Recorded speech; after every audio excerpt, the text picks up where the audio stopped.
Now, many of you might not know the story of Emmett Till. Emmett Till was a young black man, who just had the audacity to whistle at a white woman. Now, on August 28th of 1955, the then 14-year-old boy, because of whistling at a white woman, because he had the audacity to whistle at a white woman, was kidnapped, beaten, and shot execution style by a man named J.W. Millam and his friend Roy Bryant. Now, Roy Bryant happened to be the husband of the woman that he dared to whistle at. Now, what happened is infuriating. There was a trial, and both of the men did not face any punishment. In fact, they were acquitted. Wow. Now, already, of course, that shows how little Black Lives mattered back in 1955. Okay, so that's 1955. In fact, going back to Black Lives Mattered and how little they did back then, Millam later said that they were more worried about getting caught for stealing an industrial fan blade they used to weigh down Till's body than they were about killing him in the first place. Now, I'm gonna say his quote. I'm gonna say it verbatim, so it's got some bad words in it, but I've got to say it to give you the impact. He said, quote, he told Look magazine in 1957, quote, "I didn't intend to kill the nigger when we went and got him. Just whip him up and chase him back up yonder. But what the hell?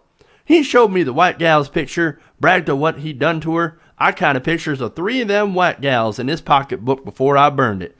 What else could I do? No use letting him get no bigger." So that's verbatim.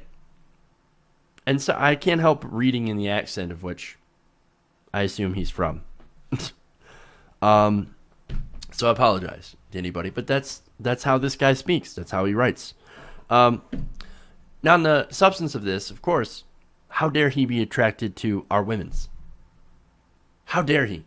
This little black teenager. How dare he? Now, I love how that's a constant fear among racist people. Oh man, those black women, or those black men, they're going to take all our women. And then what they're going to do? They're going to date them. They're going to marry them. Can't have that. Can't have that. Well, you ask somebody now, and everybody's like, and? So? Now, the problem with this, and there are many, one of them, though, is that this treats women, of course, as possessions. In this case, these guys think that all the white women belong to them. Well, unfortunately, that's not, for them, that's not how this works. Women are allowed to make their own decisions, and yes, even back in 1955, they were allowed to make their own decisions.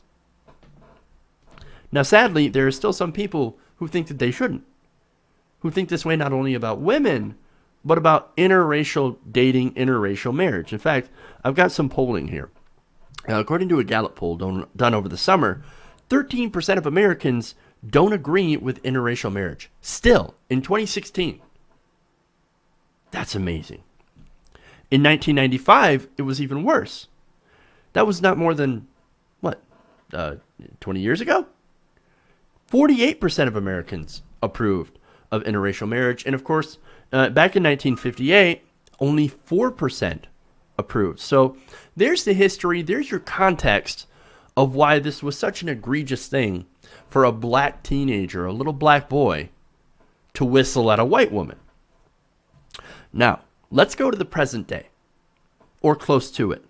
Slate is reporting that in 2007, the Emmett Till Memorial Commission put up 8 signs commemorating Till's death to help encourage tourism, make money for a museum dedicated to his memory, and also for some courthouse renovations at a local town. Okay. Now, in visiting this memorial, a Facebook user by the name of Kevin Wilson Jr. visited this memorial, marking the spot where Till's body was recovered, and what he found was pretty discouraging. He found that the sign that was put up there by the commission was full of bullet holes.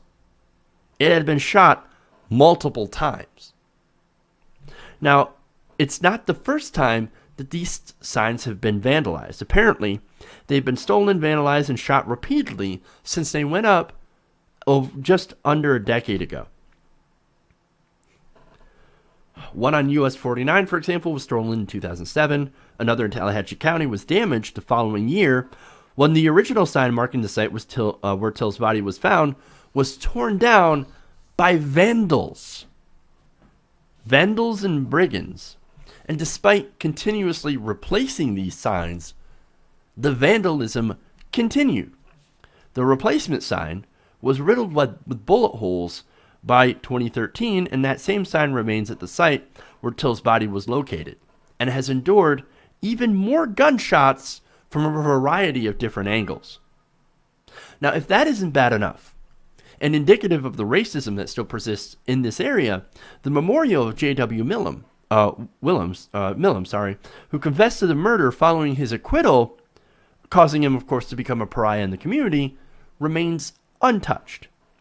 Locals have even begun planting flowers around the sign marking where Millam lived. Now look, I'm not saying go out and vandalize this sign. No, I don't want anybody's vandalized. I don't want Emmett Till's. I don't want J.W. Millam. I don't want his sign to be vandalized or shot at.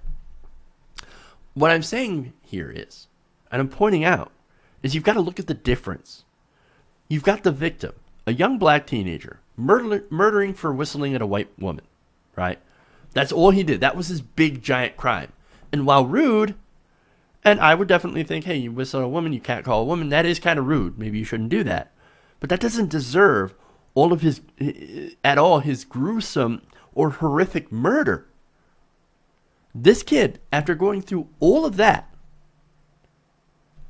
his memorial gets shot at and defaced and vandalized. While his murderer, who by all intents and purposes is a pretty horrific racist. I mean, you heard him earlier. I mean, I was more worried about the fan blade that I stole than murdering this young black kid. I mean, I had to do it. I couldn't let him get bigger and take our white women. No, horrific racism, horrific person who cared so little about a fellow human being simply because of the color of his skin. That guy is given flowers, fresh flowers, undisturbed. If you can't understand why I think this is a problem, then you're never going to get it. There are still a lot of racist people running around. Now, look, likely some of them have been emboldened by Donald Trump and the right wing. But that's not to say that they weren't always there. Donald Trump is not the cause. He's a symptom. And so they were always there. Now, thankfully, though, the country is moving away from this sort of horrible thing. In fact, I gave you some of the polls to show how much we've actually progressed, at least on the issue of interracial marriage. But still, this shows that we do have a lot of work to do. And also, look, I got to give credit. In that community, after he confessed to the murder of that child, that teenager, he was a pariah. He ended up going broke and becoming a hermit. So, fair is fair, I guess. So I got to give credit on that one. At least they looked at that kid's life and said, hey, don't do that stuff. Don't murder somebody for whistling. But nonetheless, we still have a lot of work to do. And another piece of good news is that this kind of thinking, this kind of horrible racism is quite literally dying. The new generation is more progressive, more racially tolerant. And so the good news is that we are continuing to move forward, even if there are remembrances like this of our horrible, horrible past that are still being acted out today. Hey everybody, thanks for watching this video. If you want to see more like this, please hit the subscribe button below. And if you want to support truly independent, non-corporate media, go to our Patreon page and become a patron. Patreon.com/TYTNation.